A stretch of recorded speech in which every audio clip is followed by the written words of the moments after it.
Mic check 1 2. Welcome back to another Shooting the Shit podcast. Just got done listening to my buddy the NDFX radio show on Spreaker.com, where he was talking about people who smoke marijuana, and marijuana should be legalized.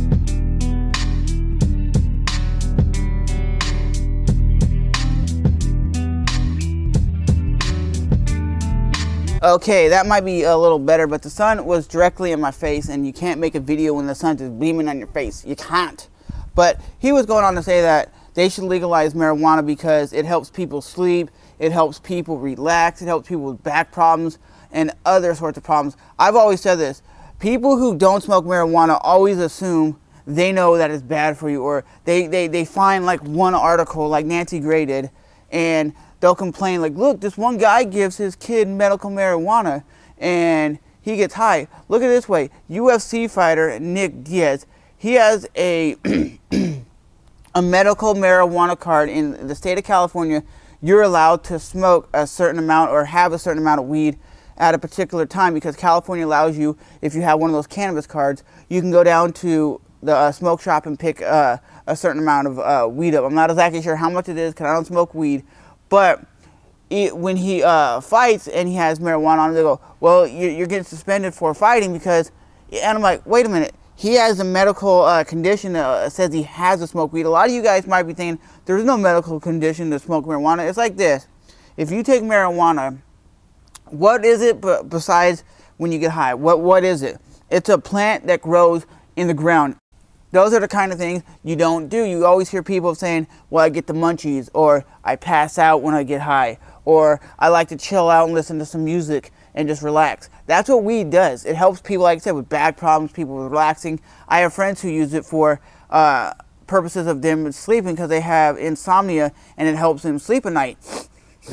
And for me personally, that's what they use it for. I know a guy who does mixed martial arts. He trains like the UFC and that kind of sport, and he says it tears his back up and tears his limbs up doing this jiu-jitsu and doing all these crazy maneuvers, because I think he's about in his 40s now, and he uses it for the relaxation.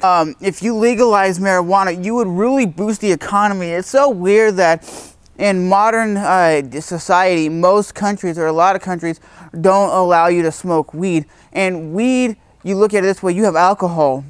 People have the ability to walk into their local liquor store, get Jack Daniels, or get some form of like Wild Turkey or something that's really high in alcohol percentage. And it's known that a lot of people who drink alcohol do get physically violent and start fist fights. And a lot of violent people that drink alcohol, what do?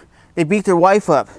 They beat up their kids because alcohol makes people violent. But I've never heard of that on weed. I never heard of that. And I'm not talking about it's okay to let your kids smoke. I'm saying if they legalize weed here in America, it should be a prone thing that everybody over the age of like 21 or something is allowed to go purchase it. You would really boost the economy. Like I said, you would really, if you tax it a certain way, you would really boost the economy really a lot. Because even Arnold Schwarzenegger, when he was the governor of California, he actually said this: we should legalize marijuana here in the state of California. It's going to boost the California economy.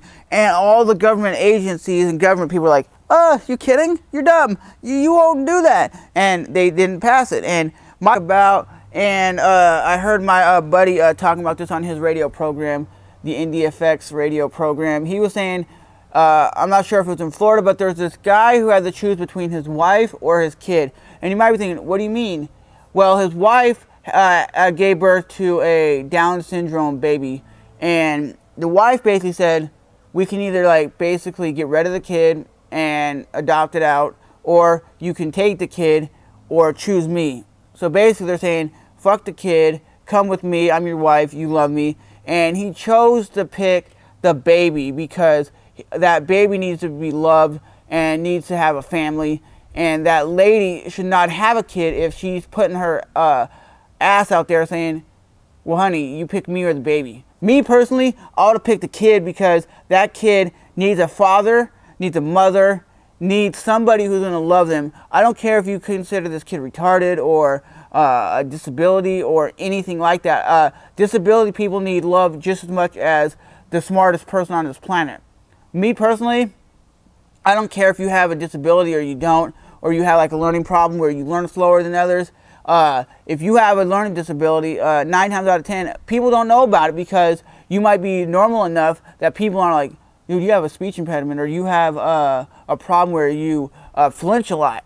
That could be your disability. Everybody on this planet has a disability where they can't read good enough, they can't do high quality math, they can't do something. And for this lady to say, well, I don't want my kid, you're a piece of shit, because you should always accept your kid for who they are. If I had a kid that had Down syndrome, I would love that kid unconditionally. I don't care how much that kid was a pain in the ass or that kid was hard to take care of because of his disease. I would be there 110% to raise that kid as much as I possibly could. Because as myself, I think I'd be a good father. I think I'd be one of those dudes who are going to stand by his family and do the best I could to make my family the best family they could be. From working my ass off to making the best money to producing the best content so I can make the best money. But you see what I'm saying? This lady was really disrespectful by saying, hey, honey, you want to choose the baby or me? And he did the right thing by choosing the kid, because a lot of people would say, no, I'm going to pick my wife. I'm going to pick my wife over the kid, and then they would just work on having another kid. But wouldn't that be bad if you got rid of that kid? It would always play in your mind that, well, I had a kid. I had Joe. He was my son, but he had Down syndrome. But I was never there for the kid, because when the kid gets, because the kid's not going to be smart enough, and when it gets old enough, ain't going to realize, well, I'm going to go find my dad. Because if you were a normal kid and you got adopted out, you could physically go out and say, I'm going to go find my dad or find my mom and find out why they adopted me out. Because sometimes, realistically, you can't afford that kid and you're not mature enough to have that kid. But I can never understand the whole adopting kids out thing. So the guy did what he had to do, and I commend him on that. So that dude, if you ever watch this podcast, thumbs up for doing a good job, being a good man, doing what you got to do to support your son. And that's what I would have done, is support my son and tell my wife, hey, dude, I got to bounce. I got to take care of my son. I got to bounce. My son needs me. If you don't want to be part of my life, I'm sorry, I got to go. And if she couldn't deal with that, I'd be like, well, kick rocks, lady, because I'm taking care of my son. So, as always, that is today's Shooting the Shit podcast, coming to you live from Jacksonville, Florida, the sunny Florida. You can hear some birds in the background chirping. It's always nice to be outside, listen to the birds. Listen. Now they be quiet when I'm talking, but you might be able to, I don't know if you can hear it because I have the mic on, but if I had just the camera on, the camera mic, you could probably hear them chirping. But this has been another episode of the Shooting the Shit podcast. Every Friday here on this YouTube channel, they upload at 7 a.m. Every Sunday, or every Friday at 7 a.m. So that's 12 o'clock in England. So for you Europeans, it's 12 o'clock in the p.m., why it's 7 o'clock here a.m., and it's 4 o'clock on the West Coast. So you guys should know what time zone you're in and when to watch it. So I don't know if you're in Hawaii. I don't know that time zone. I think they're like 4 hours behind Florida, but I'm not exactly sure. So you guys know this 7 o'clock a.m. East Coast Standard Time, the podcast will be uploaded. And this is Shooting the Shit podcast.